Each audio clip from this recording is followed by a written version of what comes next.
Hey guys, for this video, I'm going to show you how to import leads in Zoho CRM. So first, you want to make sure that you have logged in into your Zoho CRM account. Then we're going to go here to the left sidebar. Then you want to click on sales. Then you're going to click on leads. And from here, you're going to go here to the top that says create lead. Then you're going to click on the drop down button beside that. Then you're going to click on import leads.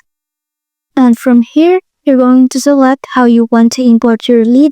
This could be via a file or from other CRMs. So if you want to import from a file, then just click on browse, or you can also drop your file here. It could be a CSV or a Excel file.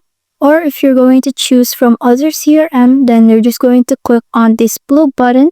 Then you're going to select the CRM where you're importing a lead. So this is actually a great feature because it allows you to import leads without the risk of duplicating information. So let's go ahead and import a lead from a file. So I'm just going to upload the school sheet. And once you've uploaded your file, you're going to click on next. Then from here, you're going to select if you want to add this as a new lead or update existing leads, or if it's a mixture of both. Then over here at the bottom, you're going to select if you want to find existing leads based on their lead ID or their email. Then just click on next. And in order to import the correct information, you're going to match the fields in your file to the Zoho CRM fields. So this is the fields in my file, and these are fields in Zoho CRM. So I'm just going to make sure that they are correctly matched.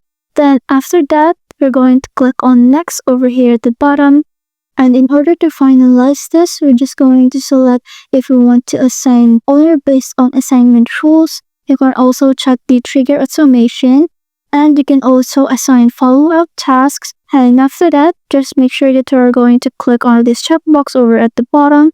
Then click on finish. And that's it. I hope this helps, and thanks for watching.